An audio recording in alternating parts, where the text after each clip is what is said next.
Bismillahirrahmanirrahim.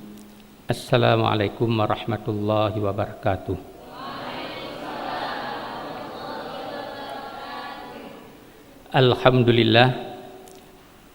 Alhamdulillahilladzi arsalahu rasulahu bil huda. Wassalatu wassalamu ala rasulillah. Wa nashhadu an la ilaha illallah wa nashhadu anna Muhammadar Rasulullah. Allahumma salli ala Muhammad wa ala alihi wa ashabihi ajma'in. Amma ba'd.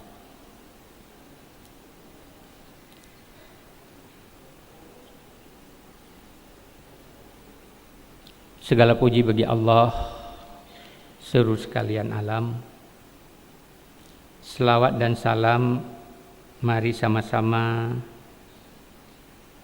kita sanjungkan ke pangkuan Nabi besar Muhammad sallallahu alaihi wasallam dan kepada seluruh al dan sahabat beliau sampai di akhir zaman nanti.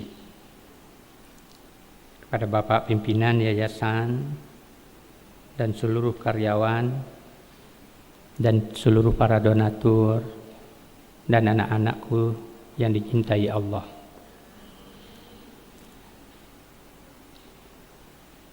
Saya hanya ingin sharing sedikit tentang perkembangan umat Islam yang ada di Australia. Yang kebetulan saya sudah 22 tahun di Australia. Yang motivasi saya datang ke Australia adalah untuk melaksanakan dakwah sesuai dengan anjuran Allah Subhanahu wa taala yang difirmankan di dalam surat An-Nahl ayat surat ke-16 ayat 125. A'udzubillahi minasyaitonir rajim. Ud'u ila sabili rabbika bil hikmah wal mau'izatil hasanah wajadilhum billati hiya ahsan inna rabbaka huwa a'lamu biman dhalla an sabilihi wa huwa a'lamu bil muhtadin. Sadaqallahul azim. Yang artinya, serulah manusia kepada jalan Tuhanmu dengan hikmah, perkataan yang tegas dan benar, yang dapat membedakan antara yang hak dan yang batil, dan dengan pengajaran yang baik, dan berdebatlah dengan mereka dengan cara yang baik. Sesungguhnya Tuhanmu, dialah yang lebih mengetahui siapa yang sesat dari jalannya, dan dialah yang lebih mengetahui siapa yang mendapat petunjuk.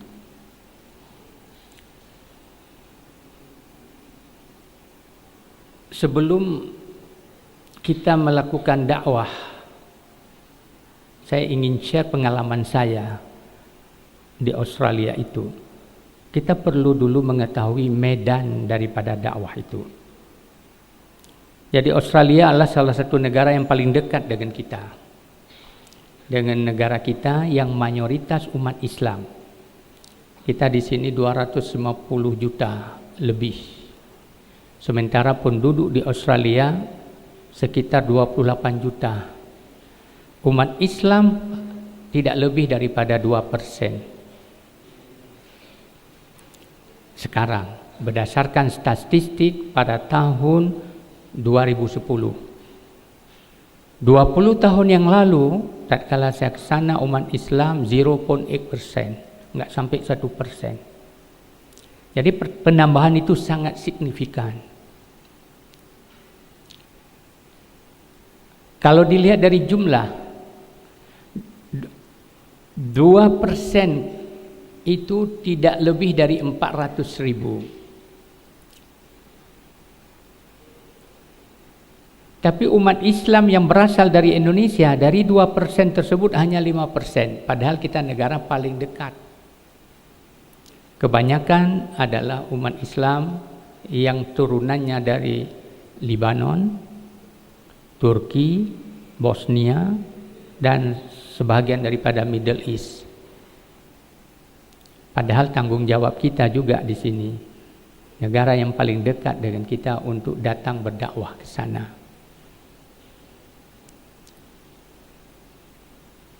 Seterusnya, umat Islam yang 2% tersebut kalau dilihat dengan rasa istiqamah terhadap syariat Islam, walaupun tidak semua, sebahagian kita lihat mereka lebih istiqamah daripada kita.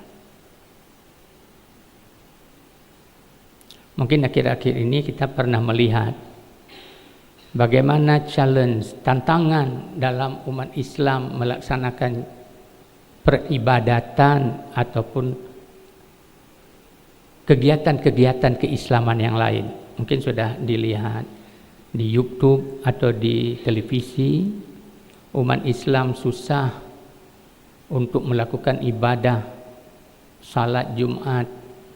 Bahkan ada beberapa masjid sudah ditutup, termasuk tempat salat yang saya dirikan pada tahun 1996 di Ashabul Kahfi Islamic Center sudah ditutup, nggak boleh lagi salat Jumat di situ. Begitu juga masjid yang didirikan oleh salah seorang Muslim Aborigin, Brother Anthony Muddin, seorang petinju Australia. Dia sudah establish sebuah masjid yang disebut Roseland Mosque.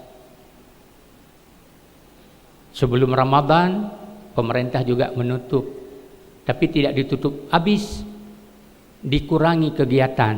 Salatnya hanya boleh 3 hari dalam seminggu dan 3 waktu salat. Hari Rabu, Kamis, Jumat. Salat zuhur, asar, maghrib. Tidak boleh salat isya dan tidak boleh salat satu lagi apa? Subuh. Salat isya dan salat subuh tidak boleh. Sehingga bulan Ramadan yang lalu di masjid tersebut tidak ada kegiatan Ramadan karena tarawih harus dilakukan setelah salat isya, sementara tidak izin melaksanakan salat isya. Begitu juga masjid di Brisbane, itu yang didirikan oleh komuniti Muslim Indonesia. Itu juga kalau anak-anakku membuka di YouTube itu ada gambar-gambar di situ masjid yang sudah dicoreng-coreng, ditulis dengan tulisan-tulisan yang tidak pantas, mendiskreditkan Islam. Begitu juga para muslimah yang berpakaian muslimah datang ke shopping center, itu diteriaki, ini teroris, ini pakaian teroris, dan sebagainya dan sebagainya. Tapi semua tantangan itu bukan berarti umat Islam di sana tidak lagi melakukan kegiatan. Terus kita lakukan pendekatan-pendekatan seperti tadi yang dalam surat An-Nahl saya sebutkan, bil hikmah wa mau'idatil hasanah. Umat Islam tatkala dicoreng-coreng masjid, kita tidak datang coreng-coreng gereja. Umat Islam tatkala dilarang memakai hijab, bahkan undang-undang dari pemerintah sekarang mau meluluskan undang-undang di parlemen, tidak boleh ada tetamu yang pakai jilbab, itu mau disahkan. Juga kita tidak protes secara besar-besaran mengatakan macam-macam kepada pemerintah, tapi dilakukan oleh umat Islam secara bil hikmah wa mau'idatil hasanah. Bagaimana cara? Kebetulan kita punya Australian National Imam Council. Kebetulan saya salah seorang member yang diketuai oleh mufti, seorang mufti kelulusan Al-Azhar, Dr. Ibrahim Abu Muhammad. 24 orang dari para imam itu diundang oleh Perdana Menteri dalam rangka untuk menanyakan pikiran, masukan terhadap undang-undang yang mau disahkan. Yang paling penting adalah undang-undang tentang terorisme Yang ini sekarang berlaku secara global. Banyak orang-orang pemuda muslim yang pergi ke Syria, pergi ke negara-negara yang kata mereka, menurut mereka, karena terbukti, kita belum bisa membuktikan, mereka dilatih di ISIS, Islamic State of Syria.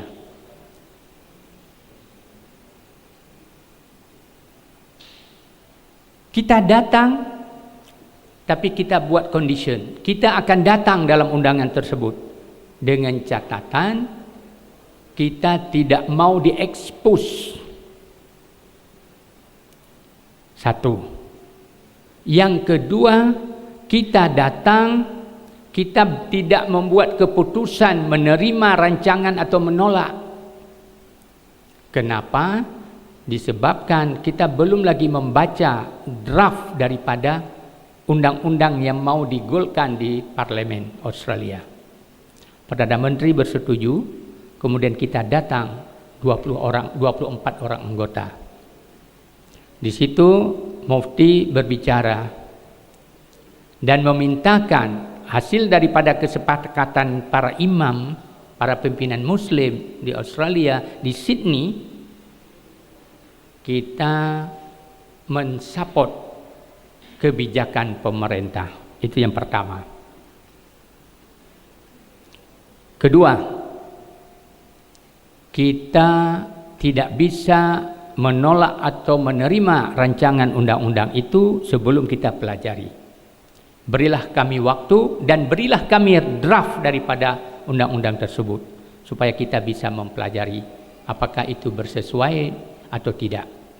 Yang ketiga, kita memintakan grant yang diturunkan, dana yang mau diberikan kepada polisi dan tentera untuk menangkap orang-orang yang dicurigai yang terlibat dalam ISIS. Kita mintakan tidak semuanya diberikan ke polisi, tetapi harus disisihkan, dibangun sebuah center yang kita berikan nama rehabilitasi, pusat rehabilitasi.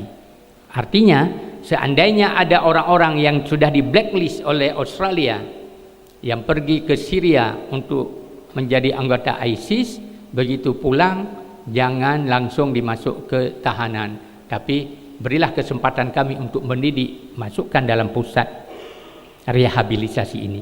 Alhamdulillah itu adalah diterima. Konsep kita adalah konsep melakukan pendekatan secara bil hikmah wa mau'idatil hasanah. Tapi bukan berarti itu sudah mulus. Ternyata ada persoalan lain di kalangan kita sendiri. Pada hari kita pertemuan dengan Perdana Menteri, karena yang namanya wartawan, walaupun sudah setuju kita tidak diekspos, mereka tetap di pagar-pagar di sana, di syuting, dimasuk ke dalam, sehingga nampak beberapa, termasuk saya nampak di situ, di televisi nampak, kemudian dieksposlah oleh teman-teman organisasi, saya tidak mau sebutkan namanya, kelompok-kelompok yang tidak bersetuju dari kalangan kita. Oh, ini para imam sudah menerima sogok dari Perdana Menteri, sudah menerima undang-undang teroris. Jadi challenge kita umat Islam sebenarnya yang paling besar untuk memecah belahkan kita adalah dari dalam. Maka salah satu konsep di dalam organisasi pelajar dia Ashabul Kahfi ini, kita membuat adalah Islam yang santun, Islam milik semuanya. Itu konsep yang mengajak seluruh umat, tak peduli agama apa, setiap tahun kita melakukan Open Day. Kalau sekarang secara nasional, tanggal 24 kemarin Oktober, seluruh Australia kita buat Open Mosque, masjid terbuka. Kita undang seluruh, terutama yang bukan beragama Islam. Dan kita nampakkan apa saja yang kita lakukan di masjid. Oh, ini mimbar. Mimbar ini digunakan untuk khutbah setiap Jumat. Ini khutbahnya, apa-apa saja dibaca. Ini Al-Quran yang dibaca. Ini terjemahannya. Dan ini kelas, dan seterusnya, dan seterusnya. Yang banyak bertanya tentang dalam Al-Quran waktu kita bagi, di situ ada kalimat jihad. Ini jihadnya apa ini? Karena ini yang menjadi momok bagi mereka, menjadi takut kalau disebut jihad. Karena sebahagian daripada teman-teman kita tidak terbuka menjelaskan jihad. Jihad hanya diartikan untuk berperang fisabilillah, benar. Tapi ada jihad yang lebih besar lagi. Jadi dengan keterbukaan kita, mereka bisa paham. Begitu mereka bisa paham, tahu kita, ternyata kita bukan pengganas.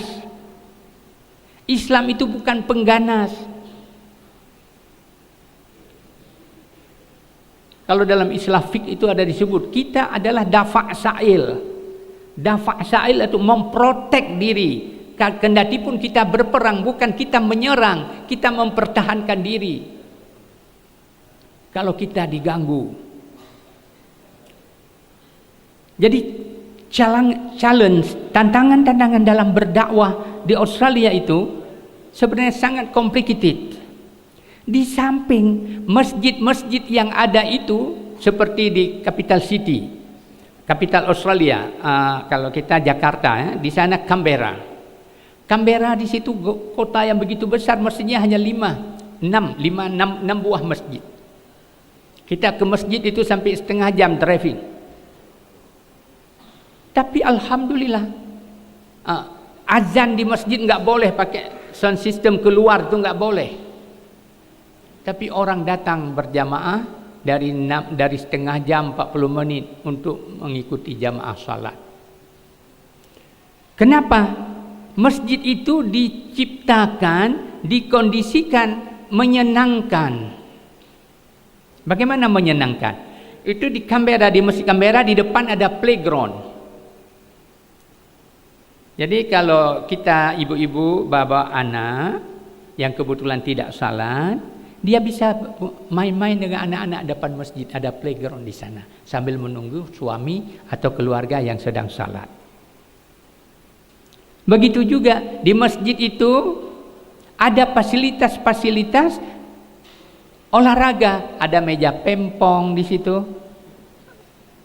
Ada, sama seperti mungkin ada yang sudah pernah ke Turki ya. Kalau Turki itu mana masjid di Turki nggak ada lapangan voli, lapangan ada di sebelah masjid itu. Kalau kita sudah latihan bola sepak bola sore hari itu, salat asarnya atau salat maghribnya lewat gitu.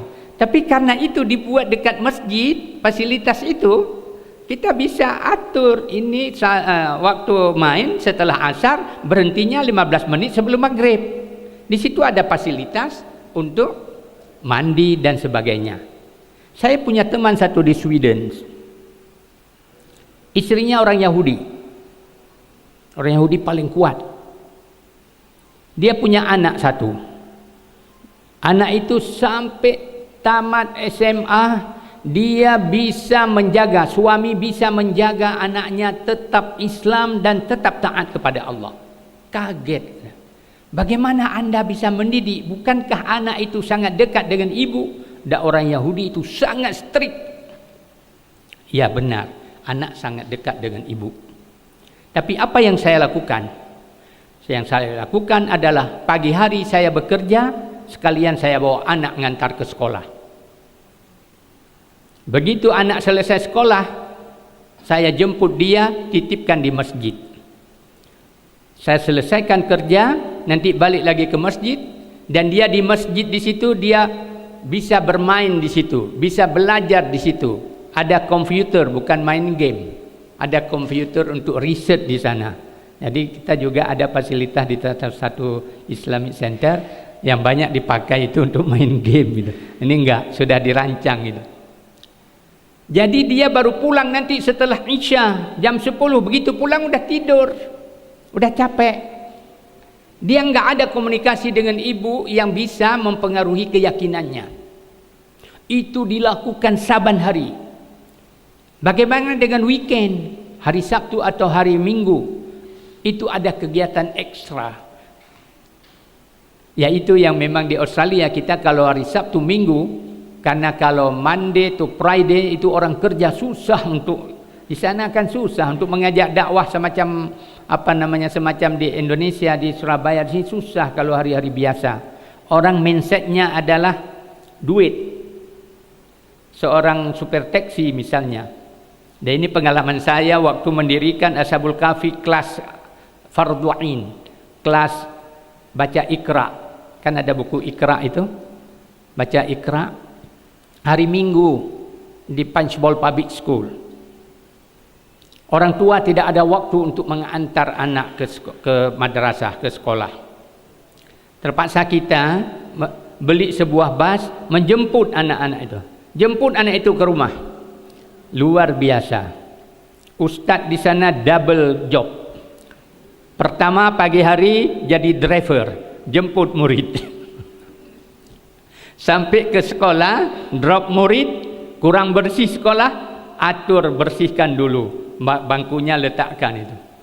Kemudian anak-anak baru tukar fungsinya. Pertama driver, kemudian jadi cleaner, yang ketiga jadi ustaz mengajar. Selepas itu break, sediakan makanan. Itu jadi tugas apa itu? Sediakan makanan dan minuman. Makanan dan minuman untuk anak-anak. Itu job daripada ustaz. Kami di sana enggak ada terkesan aneh, sudah terbiasa. Tapi suatu waktu pada tahun 2000, karena kita melakukan student exchange program dengan Singapura, Ashabul Kahfi bawa anak-anak Ashabul Kahfi ke Singapura bulan Ramadan, kita tempatkan di rumah-rumah keluarga orang Muslim, supaya mereka tahu bahwa umat Islam ini banyak, bukan seperti di Australia. Kalau anak perempuan, kita letakkan pada keluarga yang ada anak perempuan yang sebaya. Anak lelaki juga begitu. Begitu pagi hari, panitia dari MUIS, dari Departemen Agama Singapura, dia jemput anak itu, ditempatkan pada satu tempat, dicampur dengan anak pemuda remaja Singapura, dilakukan training. Kemudian sore hari diturunkan ke dalam masyarakat untuk membantu orang-orang tua yang tidak sanggup bersihkan rumah, datang bersihkan WC dan sebagainya. Karena di sana di Australia dia nggak punya pengalaman bagaimana bisa melakukan interaksi dengan orang-orang Muslim sekitar. Kemudian setelah acara itu, setahun kemudian salah seorang imam dari Singapura, dia kunjungi Australia ke Sydney di Ashabul Kahfi Language School di Punchbowl. Disitulah saya kaget mendengar dia duluan datang. Dia duluan datang, udah nunggu di situ. Kemudian datanglah kita bawa bas, bas Ustaz bawa bas, yes. Stop, turun anak-anak. Kemudian buka gate itu, masuk anak-anak. Kemudian buka tempat, ambil sapu dulu. Karena ada yang kurang bersih, letakkan meja dan seterusnya. Itulah kata Ustaz itu, Imam Masjid Muhajirin di Singapura, hebat sekali di Australia. Ustaz double job, dia bilang. Jadi apa?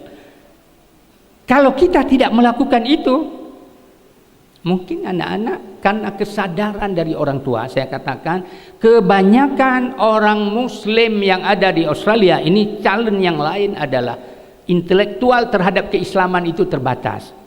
Lain seperti di Indonesia, banyak orang-orang profesor, doktor, kiai. Kita tidak sebanding. Kalaupun ada ustaz, satu orang ustaz itu mungkin tidak tercover, tidak sebanding jumlah masyarakat. Karena masyarakat awam umumnya yang migran ke sana adalah bukan kesadaran untuk dakwah, kesadaran untuk mencari nafkah. Makanya dalam dakwah kita mencoba untuk menukar niat hijrahnya itu harus ditukar. Kan ingat apa sabda Rasulullah di dalam masalah hijrah, innamal a'malu binniyat wa innamal likulli imri'in ma nawa faman kana hijratuhu ila Allah awir rasul fa hijratuhu ila Allah wa rasul. Tetapi sebaliknya, faman kana hijratuhu lidunyaha awim ra'atin yungkiyuha fa hijratuhu ila ma hajara ilaih. Harus ditukar. Kenapa Rasulullah di situ mengatakan kalau hijrah niat kamu itu karena Allah dan Rasul, mendapat reward daripada Allah dan Rasul. Tapi karena hijrah niat kita untuk dunia, kita boleh dapat dunia. Atau niat kita untuk kawin, boleh dapat seseorang yang kita cintai, tetapi kita tidak dapat ridha Allah. Jadi saudara-saudaraku yang sudah duluan datang ke Australia, ini salah satu tugas daripada dakwah kita. Karena yang sudah nggak bisa dirubah lagi, sekarang kita robah niat kita. Karena tatkala kita niat karena Allah, insya Allah niat untuk akhirat dunia dapat. Tapi niat untuk dunia, kata Rasulullah, tidak dapat reward daripada Allah Subhanahu wa taala. Challenge, tantangan yang lain itu, karena tadi disebutkan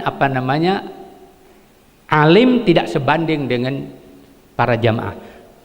Yang ketiga, challenge yang ketiga, tantangan yang ketiga di dalam berdakwah di sana adalah institusi pendidikan, institusi dakwah terbatas. Sehingga syiar Islam itu tidak seperti di sini. Di sini punya television dari pagi jam habis subuh itu terus ada ustaz berceramah. Setiap channel saya buka tadi ada ustaz macam-macam. Kita bisa pilih ustaz yang bagaimana. Ada ustazah, ada apa. Yang mau agak lawak sedikit ada. Tadi pagi saya dengar itu jamaah ada. Ada. Walaupun saya tak begitu paham gitu, tapi ada ustaz macam yang suka begitu silakan. Di sana tidak ada, institusi itu terbatas, bukan tidak ada, terbatas. Yang tidak tercover. Dan yang keempat, challenge yang keempat adalah kita member of parliament di Australia yang Islam hanya satu. Walaupun itu menggemparkan, satu-satunya yang pertama di Australia, dia waktu disumpah memakai Al-Quran, orang Bosnia. Baru satu. Kalau di England sudah banyak. Kalau di England umat Islam sudah ada 7%. Pantas kita bersyukur kepada Allah Subhanahu wa taala. Nurul Hayat saja kita, Masya Allah. Saya masuk ke sini, Masya Allah. Dan semestinya institusi Islam itu harus lebih pantas dan lebih bagus daripada, jangan berpikir kalau sudah namanya Islam harus kere. Kalau namanya ustaz itu enggak boleh pakai BMW, tidak boleh pakai Mercy. Kalau namanya ustaz pakai kletek saja deh. Yang pakai sepatu bagus itu yang bukan ustaz. Ustaz harus handsome, ustaz harus ganteng, ustaz harus parlente, tapi menurut syariah. Allahu jamil yuhibbul jamal. Jadi jangan, pengertian itu tawadhu itu bukan loyo. Bukan loyo. Tawadhu itu artinya apa tawadhu? Tawadhu kita adalah tegas, taat kepada Allah, bukan loyo, bukan loyo. Lihat kalau di sana itu orang Kristen gitu, tampar kanan, kantar pipi kanan, kasih pipi kiri. Islam enggak begitu. Atau kalau di Australia kan, apalagi kalau musim panas ya, musim panas itu, kalau musim dingin itu Australia, sebahagian orang-orang tua kita nggak bisa bedakan antara muslim dan tidak, karena pakai tudung semuanya. Tapi bukan tudung, karena kedinginan. Kan ada, oh tuh, itu bukan, belum tentu muslim. Tapi kalau musim panas di situ kita tahu, yang terbuka semuanya, aurat terbuka, sana telanjang, sana telanjang. Karena tawadhu persepsinya salah. Astagfirullah. Enggak boleh lihat kanan di sana orang telanjang, enggak boleh sana telanjang. Tutup mata. Lihat ke depan, tutup mata, ketabrak dapat neraka juga. Sana neraka. Ya kan? Ke depan tutup mata. Itu Ustaz Johari 4 tahun di sana, Masya Allah. Pengalaman beliau juga kami merasa kehilangan. Jadi berdakwah kita di sana harus disesuaikan dengan kondisi objektif yang ada di sana. Dan saya yakin Ananda ini yang generasi muda ini, tancapkan niat di dalam hati, ini adalah tanggung jawab kita. Suatu waktu nanti kita harus berdakwah, menyampaikan Islam kepada saudara-saudara kita yang bukan beragama Islam. Kita banyak disalahkan. Salah seorang lawyer di New South Wales Uni, dia telepon saya. Dia bilang sama saya, brother, saya mau tahu tentang Islam. Anthony namanya, lawyer, pengacara. Oh ya, bagus. Apa kamu mau tanya? Enggak, saya mau tanya. Saya mau jumpa kamu. Yuk silakan, saya bilang, datang ke masjid. Oh, saya tidak mau datang ke masjid. Atau datang ke sekolah. Oh, saya juga tidak mau datang ke sekolah. Tapi ingat ya, saya mau tahu Islam, tapi saya tak nak masuk Islam. Saya mau tahu tentang apa itu Islam, tapi saya tidak mau masuk memeluk Islam. Dalam hati saya, kalau dekat, kalau orang Indonesia mungkin kita tempeleng dah tu, gitu. Dia telepon kita, minta waktu kita tentang keterangan tentang Islam, belum apa-apa dia bilang dia tidak mau masuk Islam. Sabar, gitu. Makanya dakwah itu perlu sabar itu. Jadi mau kamu bagaimana? Saya mau ke rumah, dia bilang, ke rumah saya. Oke, silakan datang. Jam berapa? Hari apa? Tentukan. Sampai pada waktu itu datang. Tanyalah tentang Islam.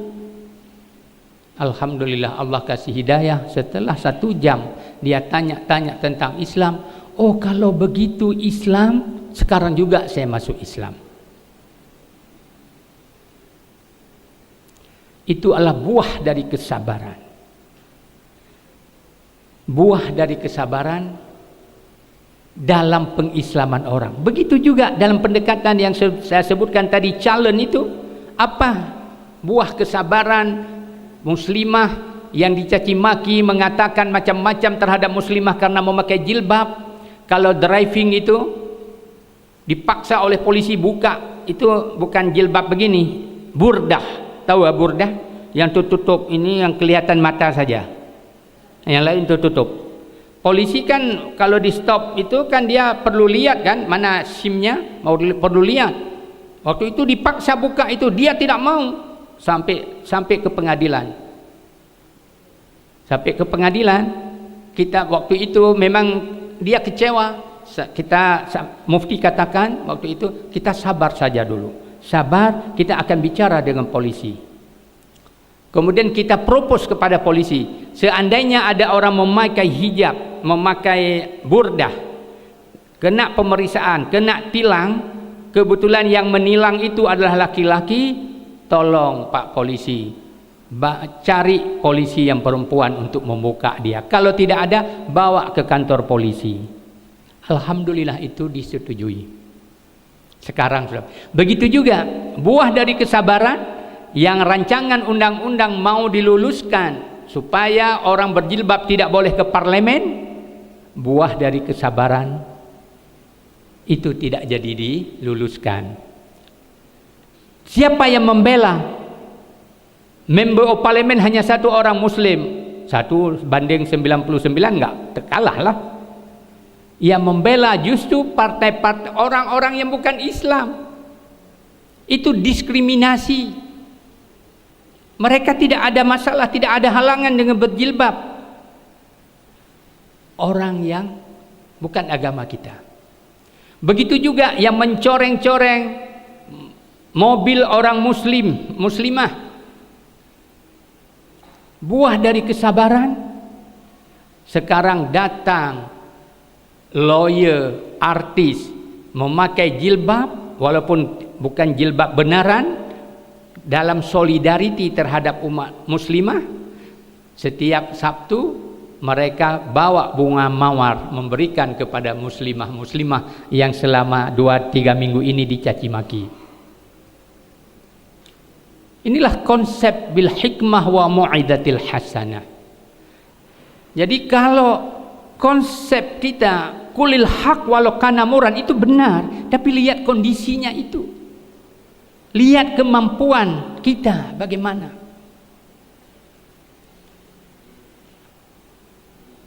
Kalau kemampuan kita jumlahnya sudah besar dan itu adalah ke dalam, itu boleh. Tapi kalau jumlah kita sedikit, itu juga harus berpikir baik bagaimana tujuannya kita. Kalau dalam peribahasa kita itu, kalau ada ular, ularnya harus mati, rantingnya tidak patah. Jadi konsep itu yang kita jalankan itu.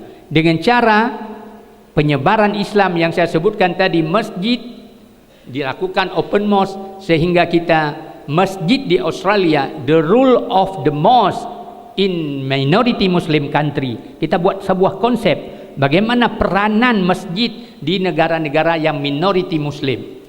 Selain daripada yang saya sebutkan tadi, open mosque itu, masjid itu dijadikan sebagai pusat informasi yang untuk keterbukaan, pusat untuk dialog interfaith antar agama. Jadi kita lakukan, kalau Ramadan kita lakukan iftar bersama dengan bermacam-macam agama. Mereka kan tidak puasa kan? Tidak puasa, iftar apa itu? Enggak apa-apa, kita undang. Tapi karena kita yang melakukan, bahkan sekarang pemerintah melakukan iftar interfaith, dilakukan di town hall, diundang macam-macam agama. Tapi kita umat Islam, karena ini adalah hari kebesaran kita, hari Ramadan, kita diminta untuk melaksanakan kegiatan ini sebagai MC, sebagai penceramah dan sebagainya.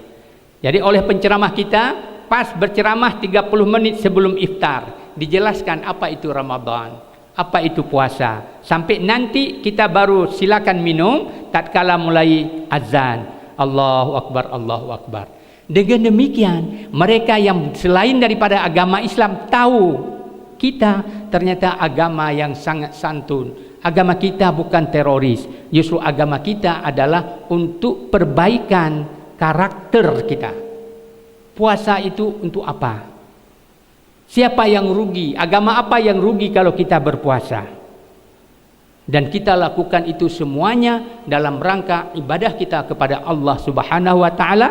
Juga demikian kita dalam solidariti dengan yang lain, karena di akhir Ramadan kita mengeluarkan zakat. Dengan zakat itu kita bisa share. Setiap tahun umat Islam kita di sana, karena di Australia orang kaya-kaya benaran nggak ada juga. Orang miskin-miskin benaran nggak ada juga, karena yang miskin benaran itu sudah di-cover oleh pemerintah. Sehingga kumpulan zakat dari seluruh masjid yang ada di Australia, kalau asnaf fakir miskin kita kirim ke negara yang paling dekat. Yaitu kalau kita ke Indonesia atau negara-negara yang sangat membutuhkan, seperti kemarin waktu hari raya haji, seluruh donation waktu hari raya itu kita kirim ke Gaza, ke Palestina. Ini adalah solidarity. Kalau kita ya memang itu adalah sebuah ibadah, oleh mereka juga itu tahu. Dan bagi mereka yang bukan beragama Islam, tatkala tahun 2004 tsunami di Aceh, Australia termasuk salah sebuah negara yang terdepan membantu. Padahal bukan umat Islam ya pasti umat Islam, tapi pemerintah mereka itu sendiri, masyarakat itu sendiri, di kantor-kantor konsil itu dibuka kotak-kotak donation untuk mengirim ke Indonesia di mana yang diperlukan. Namun ada kebijakan dari pemerintah di Australia, kalau untuk agama pemerintah nggak boleh bantu. Ashabul Kahfi Islamic Center sekarang sudah ada rancangan mau bangun itu, sudah ada tempat 2 mau bangun. Pemerintah nggak bisa bantu. Itu salah menurut undang-undang. Begitu juga nanti ada partai politik mau lakukan kegiatan, pemerintah nggak boleh bantu. Makanya partai politik di sana independen betul. Kalau kita partai politik ini dibiayai oleh pemerintah, makanya amburadul macam sekarang. Di sana kalau kita mau ajar agama itu ke masjid, mau Kristen itu ke church, nggak boleh pakai fasilitas pemerintah. Jadi Ashabul Kahfi, kebetulan saya dulu pernah di PII, pakai ini sedikit lah, pakai trik sedikit. Enggak buat Islamic school, buat language school. Kalau language bolehlah dia bilang. Karena itu mengajarkan bahasa. Kita ajar Iqra bismi rabbikal ladzi, itu bahasa kan? Bahasa Arab kan? Enggak salah kan? Enggak salah. Yang enggak boleh ajar agama gitu kan. Kemudian anakum banakum itu. Bahkan salah satu subjek di sekolah kita, akhlak, itu kita ajarkan dalam bahasa Indonesia. Ada 2 bahasa di Ashabul Kahfi Language School.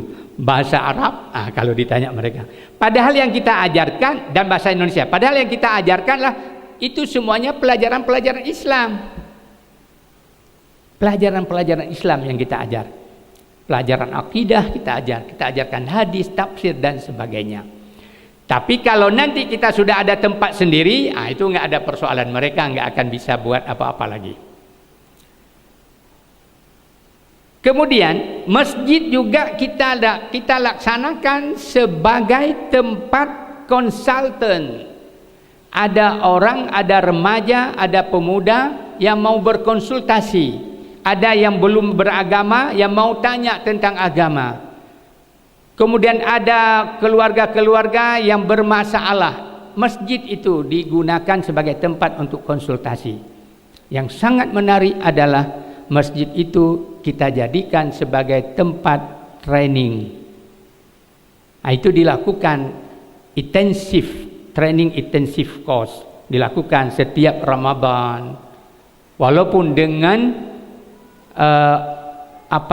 saya sebutkan tadi, lebih banyak daripada instruktur yang berinisiatif daripada peserta yang mau.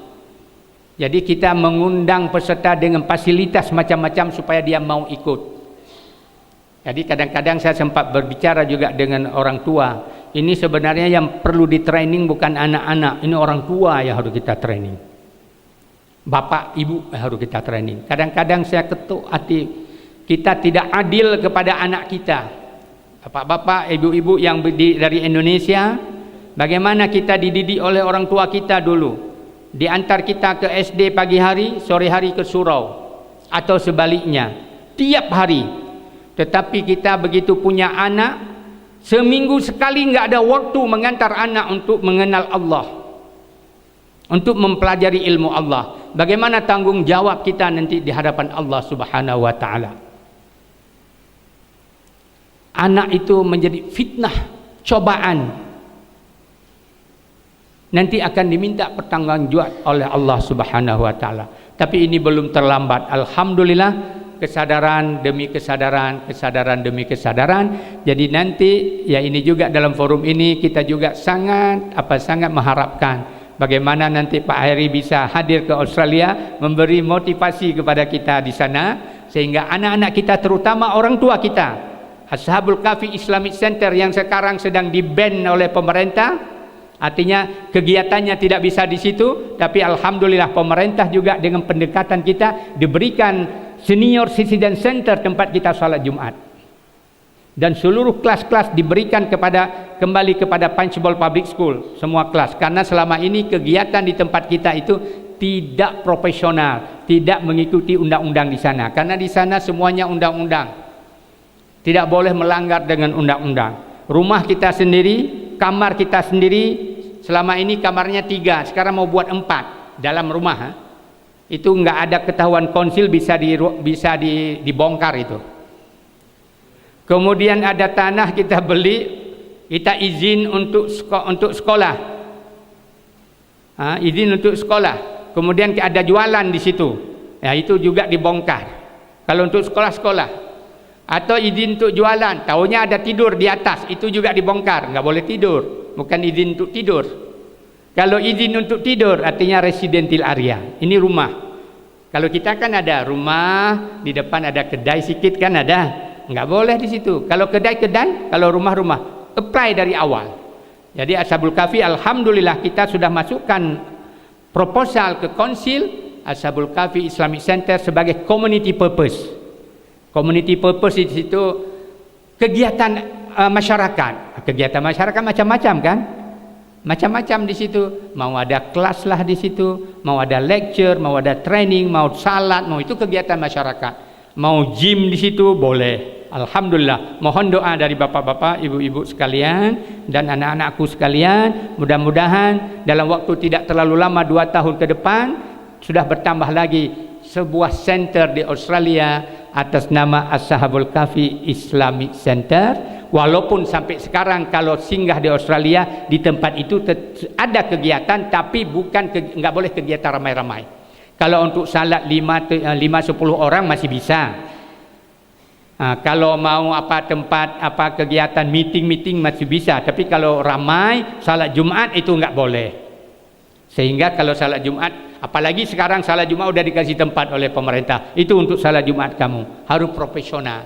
Terkecuali salat hari raya. Salat hari raya juga kita memang koboi karena sudah biasa koboi di Indonesia. Semenjak Ashabul Kahfi didirikan, kita salat Jumat, salat hari raya di depan di Waili Pak itu, Ustaz, nggak pernah ada izin itu.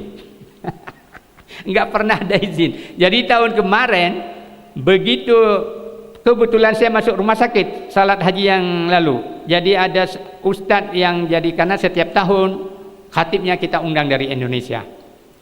Begitu khatib itu selesai itu datanglah Rangers datang gitu. Kegiatan ini nggak ada izin gitu kan.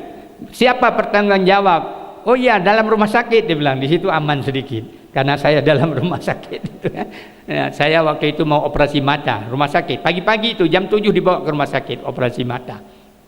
Jadi kemudian setelah 2 hari saya keluar, dipanggil, ditanya, kenapa kamu? Kebetulan salah seorang itu ada yang baik waktu itu, dia bilang, kamu bukan nggak boleh pakai pak ini, tapi minta izin dong, supaya diatur. Ada polisi yang mengatur transport di situ, tidak parkir di situ.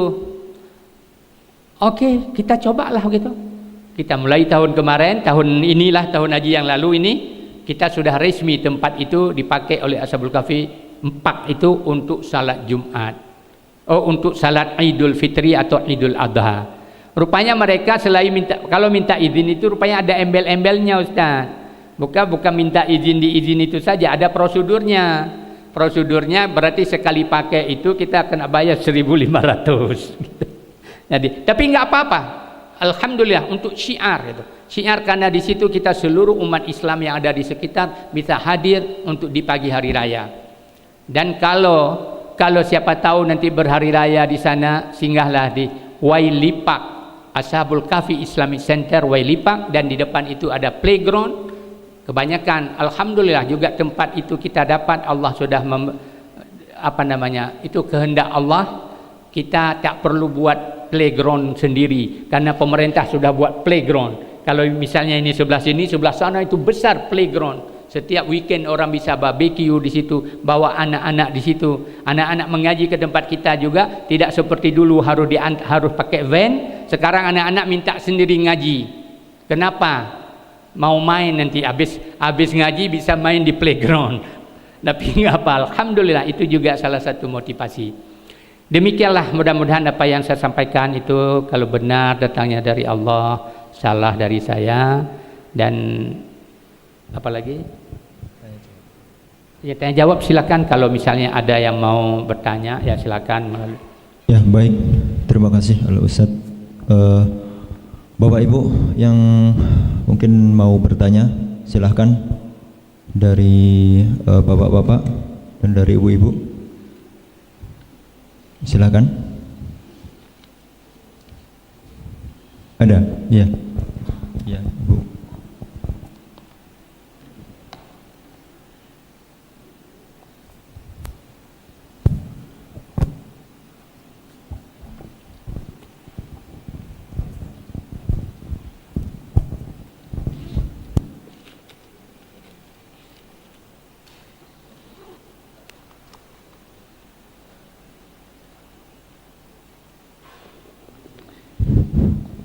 Bismillahirrahmanirrahim. Assalamualaikum warahmatullahi wabarakatuh. Nama saya Ibu Yusrida dari Perumahan Kosagra. Yang ingin saya tanyakan adalah, kalau tidak salah tadi saya menyimak bahwa di Australia itu Bapak katakan tidak di dalam sholat tarawih itu tidak bisa dilakukan setiap hari begitu. Jadi ada waktu-waktu tertentu. Nah, apakah sampai saat ini juga begitu kondisinya di sana itu, Pak? Demikian, terima kasih. Assalamualaikum warahmatullahi wabarakatuh. Jawab, masuk. Oh iya, silakan. Iya Ibu, tapi ini bukan seluruh Australia. Ini di Masjid Roseland. Roseland itu ada di New South Wales. Australia itu ada provinsi Victoria, provinsi New South Wales, provinsi Western Australia, North Territory. Di New South Wales ini adalah provinsi yang terbanyak kaum muslimin dan juga penduduk. Hampir 40% dari penduduk seluruh Australia ada di situ. Jadi ada salah satu masjid namanya Roseland Mosque. Dia sudah dicabut izin oleh pemerintah untuk tidak bisa melaksanakan aktivitas salat 5 kali sehari, 7 hari dalam seminggu.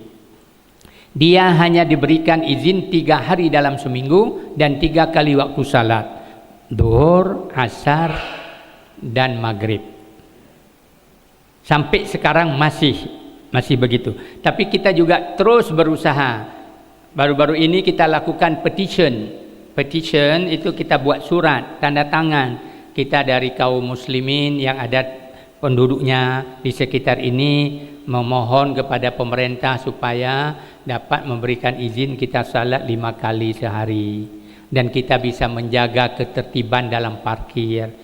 Di samping oleh masjid juga harus menyediakan parkir yang cukup. Parkir yang cukup. Kalau masjid itu ada jamaahnya 50 orang, parkirnya harus ada 50. Kalau masjid itu ada 100, parkirnya harus 100. Ini yang memang agak berat sedikit. Paling-paling bisa itu ya, macam saya katakan tadi, kalau tanahnya sebesar itu ya kita tingkatkan 2, yang di bawahnya parkir semuanya. Jadi kita memohon itu ya, mudah-mudahan kita doakan juga ini ada jalan keluar. Begitu Bu. Baik, ada lagi dari Bapak? Ya, silakan.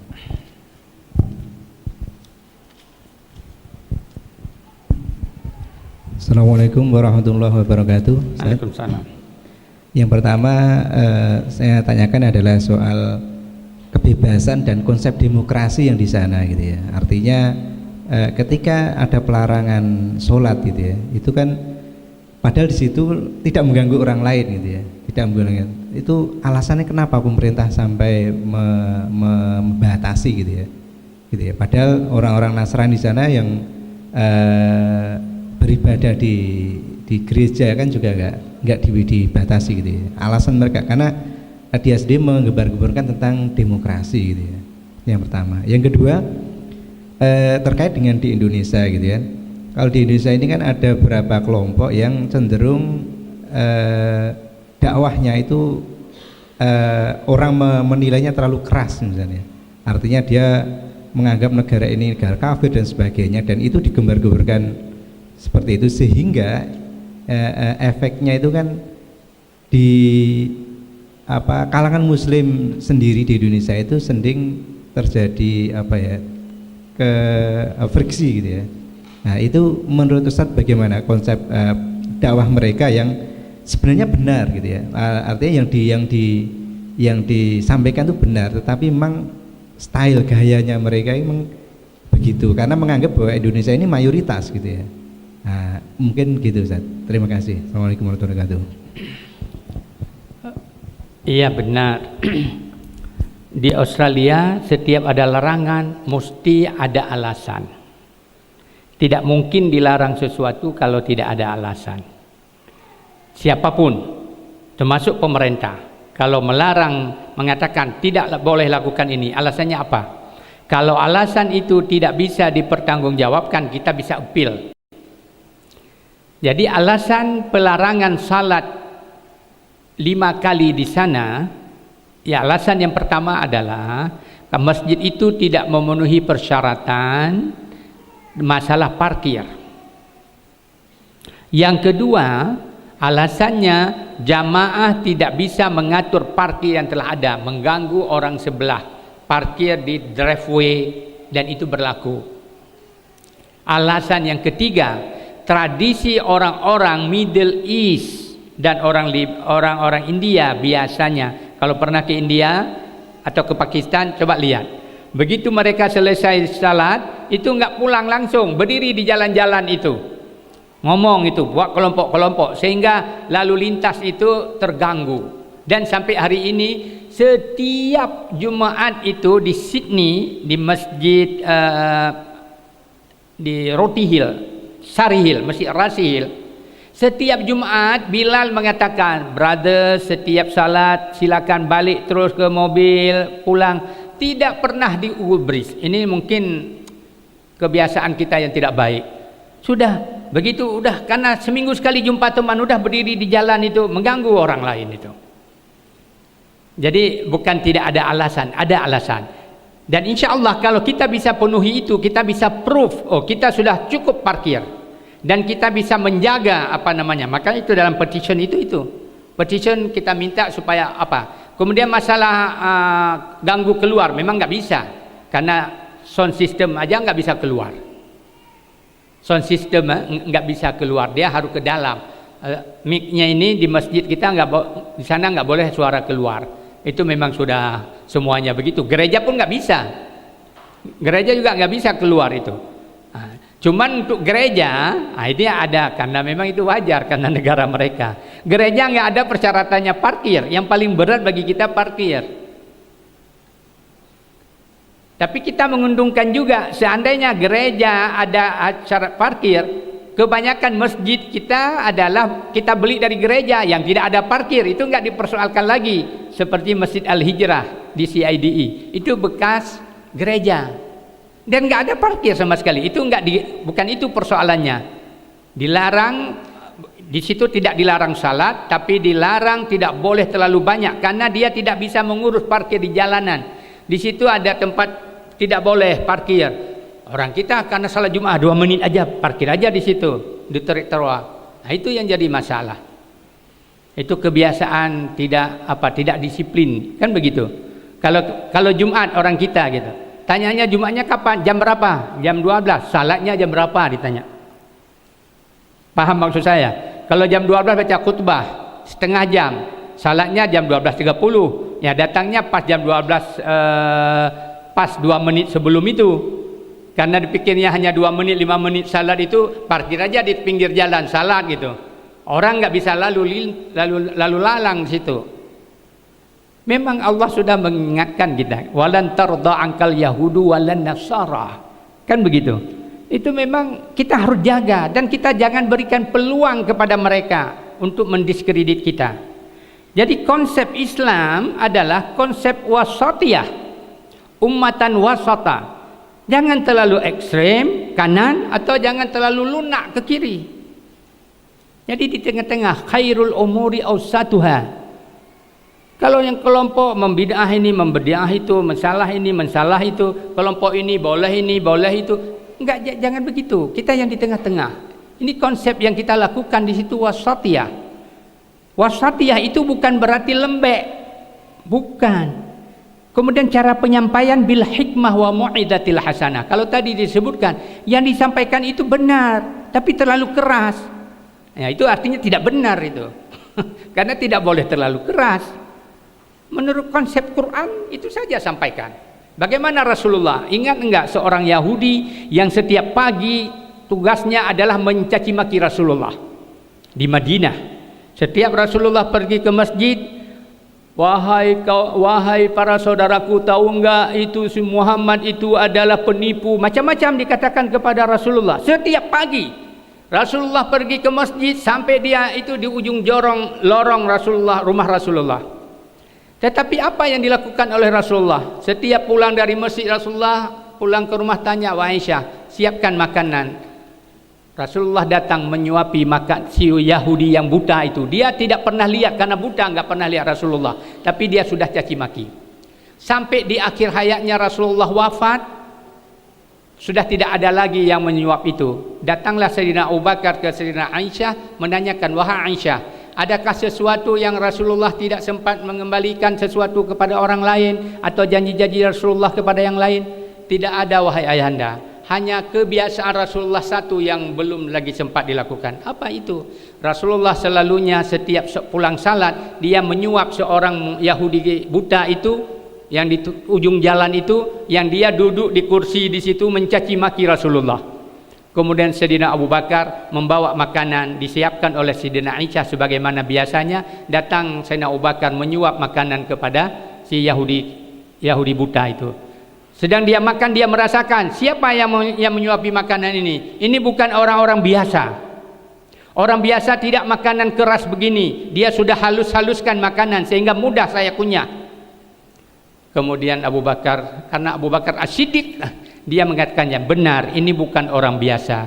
Orang yang biasa menyuapi Tuhan adalah dia sudah dipanggil oleh Allah Subhanahu wa taala. Siapa orang biasa itu? Orang biasa yang menyuapi Anda selama ini adalah itulah orang yang Anda caci maki selama ini. Apa buahnya?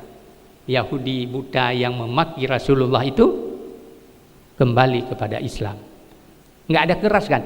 Kalau Rasulullah waktu dicaci maki begitu langsung bawa pedang itu, oh kamu itu apa yang terjadi? Kan gitu. Jadi ada cara, jadi 1000 cara gitu. Jadi cara keras, mendidik anak juga begitu. Mendidik anak, mengurus murid juga begitu, bil hikmah. Makanya Malaysia sekarang mengambil konsep wasatiyah, pertengahan. Karena ya dengan pertengahan itu, dengan bil hikmah itu yang akan mengundang untuk melaksanakan yang terbaik. Saya kira itu yang bisa disampaikan. Baik Bapak Ibu, masih ada yang mau bertanya? Silakan. Ya, mungkin cukup ya. Baik. Alhamdulillah. Mohon doa penutup Ustaz.